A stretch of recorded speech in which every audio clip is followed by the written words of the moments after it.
Hi and welcome back. Today I wanted to discuss a little bit more about menopause and how do you know if you're in menopause.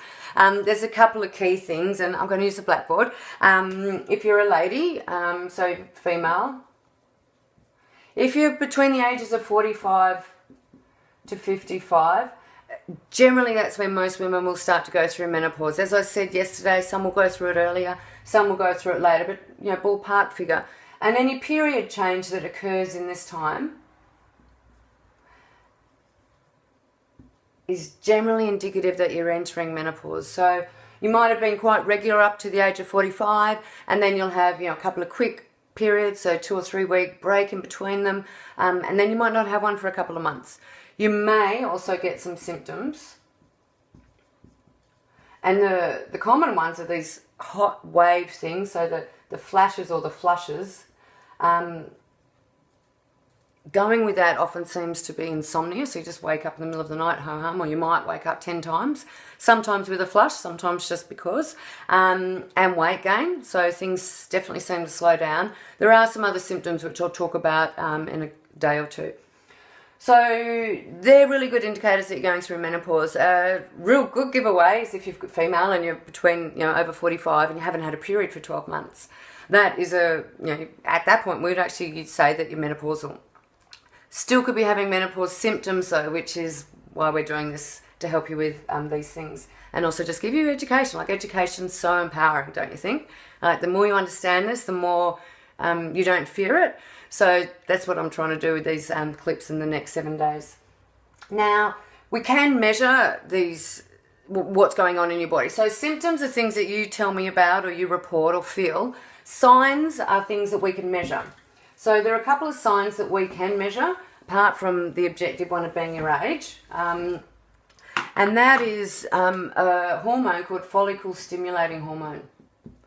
So follicle stimulating hormone, or FSH, is a hormone that goes from the pituitary down to the ovaries and gets down there each month and goes, got an egg in there, can you get it out and let it do its thing? You should see me do this live in a presentation. I go a little bit crazy because I love explaining the fertility cycle and I liken it to a cellar door. But anyway, I digress. So FSH goes down, it's a hormone. So the pituitary gland actually initiates most of these things in the cycle for a female. But the pituitary gland, which is nesting up between our eyebrows, can't actually go down in the bloodstream and tell the ovary to release an egg. So it uses a hormone to do that. And a hormone really is just like I haven't got an envelope on the desk, but it's just like a messenger that the pituitary goes, go down, tell that ovary to release an egg. And in this instance, it's called follicle stimulating hormone. So a follicle stimulating hormone goes, get an egg out. The ovary goes, yep, got it. Sends another message back to the brain that says, got the message, thanks, egg's on its way. That's called biofeedback. Now, if the ovary isn't responding because it's got no more eggs to release, that message doesn't come back up to the brain. So the brain goes, ovaries are dozing. More FSH, go down and tell that ovary to release an egg. So more FSH goes down, the ovaries shut up short because it's got no more eggs, so it's gone on a holiday somewhere. So FSH levels rise. So that's a really accurate test on blood, this particular one, that your doctor can do to tell what the ovaries are doing. So generally FSH through menopause will go up. Now, I won't go into the actual numbers because it varies country to country, but it's a really good indicator that the ovaries have done their job, got no more eggs to secrete.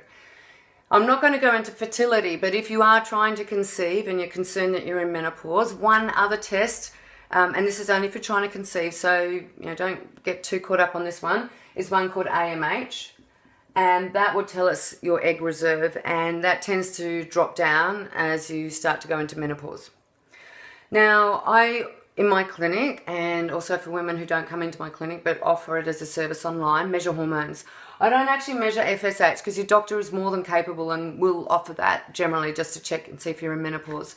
I do saliva testing, and with saliva testing, it's not as easy to pick up menopause because estrogen can go up or down. I'm going to talk more about the hormone changes I see in menopause tomorrow. So the most accurate way at this point is based on your symptoms.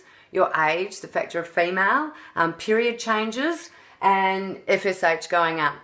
So today what I would recommend, we've invested 5 minutes in you already, which is awesome, and I'm so glad you're putting this time aside for yourself. Just read now in that little accompanying notes about how to diagnose it and maybe some of the symptoms. If you haven't done it already, in the book, oops, I should have my book in front of me. Not too many chapters in, there's the 34 symptoms that you can tick off yourself with a pen, and it's your book, so print off that page and tick them off and see how many of the symptoms you've got, because that's what we'll be trying to balance so you can slide through menopause. Okay, thanks, and I'll talk to you tomorrow. Bye.